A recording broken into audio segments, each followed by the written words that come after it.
Emotions ran as high as the Alps themselves as a grateful people honored the memory of a young Army bombardier from Cohoes and his Texas co-pilot. With their blood, Lucian, Crutchfield, and William Brooks have become a symbol. Larry Pisoni was a 7-year-old kid called Enzo when on February 27, 1945, he saw his first Americans, 2 handsome GIs being held captive by the Nazis. The Nazi fascist propaganda would just depict them as mean monsters. Of course, they were bombing us, so I thought they must be.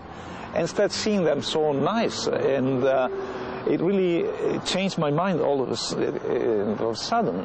Pisoni was shocked to hear they had been killed by the Nazis on the road outside the small town of Arco. And ever since then, this memorial has been a lifelong dream for Larry Pisoni, the 7-year-old Italian boy who saw those American soldiers and never forgot. I just stopped all of a sudden with the car because, you know, even when it must have been like some sort of destiny, because even if I was playing the radio, I would turn it off. I said, this is where they were killed. So I said, okay, now I've been saying this for 50 years, and maybe I should do something about it. And so Larry found a way to say thank you to all the 38,800 Americans like Bill Brooks and Lucian Crutchfield who were killed on Italian soil. And so on a beautiful sunny day at the base of the Alps, where their plane had been shot down, hundreds of people went back in time to a sky raining hardware and flames.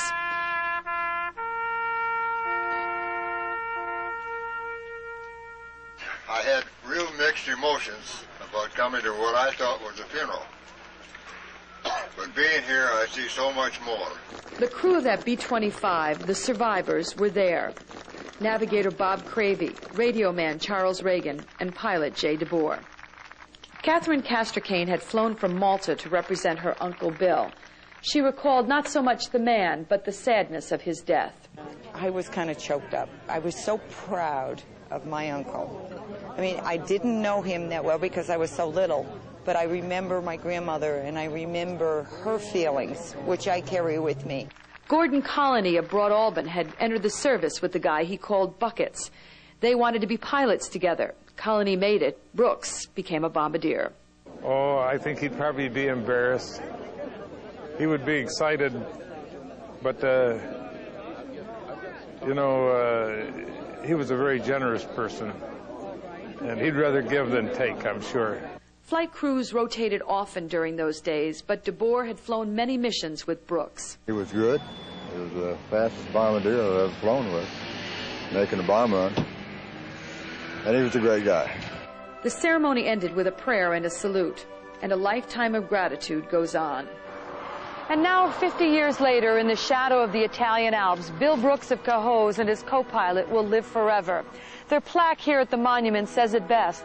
2 of more than 38,000 Americans who gave their lives on Italian soil during World War II to help Europeans of goodwill regain freedom and democracy. Tomorrow, the story of the surviving members of Miss Bobby. This is Liz Bishop reporting from Dro in the Italian Alps.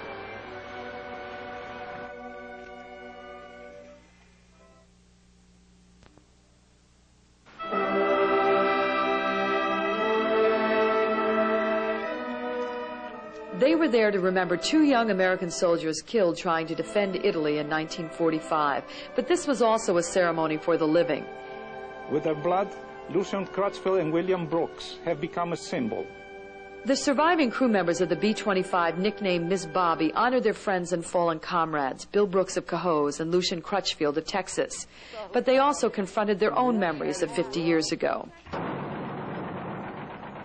When the B-25 called Miss Bobby took a hit over the Italian Alps, the crew bailed out safely, but it would be 50 years before any of them would see each other again. You look great. At the train station, Navigator Bob Cravey embraced the Italian family who had saved his life. He looked around a tiny room where he had been kept until the war was over, a room from which he could see German soldiers from his window. He emotionally talked about the Italian family and their courage. They could have been killed, but they are just brave and strong folks. Charles Reagan did not fall into safe hands. He found himself surrounded by German soldiers. I just walked out with my hands up, and they just grinned at me and said, put my hands down, motioned for me to put them down, which I did, and they walked up and they were quite friendly. One of those soldiers saved his life by arguing loudly with a trigger-happy SS man. He would get so agitated, the SS officer would at times, and turn and just glare at me and pull his pistol out of the holster.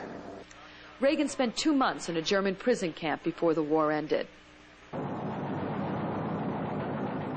World War II's overworked pilots challenged death every day. Some, like Jay DeBoer, came out a winner. He walked out of Italy 5 weeks after bailing out of his B-25. Yeah, I thought I could fly anything home at any time, you know. Including Miss Bobby. With anything happening. You didn't expect Miss Bobby to... When we couldn't feather a prop and couldn't, fire extinguisher wouldn't work, we couldn't put the fire out, so we had to get out. With the help of an Italian priest and some young Italian girls, he survived a harrowing ride on a German troop train dressed as a shell-shocked Italian soldier. I haven't told anyone before this, but there was an SS officer sitting. I was sitting knee to knee with him on this train. And I wanted to kill the SOB so bad because they just told me before that, 2 days before that, they'd killed Brooks and Crutchfield. DeBoer kept his cool and eventually escaped over the Alps to Switzerland. And if we know what happened to the crew members aboard that B-25, we also now know what happened to Miss Bobby herself. The scrap metal ended up here in a gate in the town of Vizzano. The survivors touched it with reverence, their first contact in 50 years with a long-lost friend. If that's part of a plane, I think it looks a little better than I remember, because last time I saw it blew up. From the balcony of Vizzano Town Hall, you can see where the B-25 bomber crashed to the earth. William Brooks parachuted safely to the top of that mountain, but that's where his good luck ended. Brooks and the co-pilot ended up in the hands of the enemy. Bill Brooks' sad story ended the next day here on the road to Dro. The story goes that he and co-pilot Lucian Crutchfield were being marched by the Nazi soldiers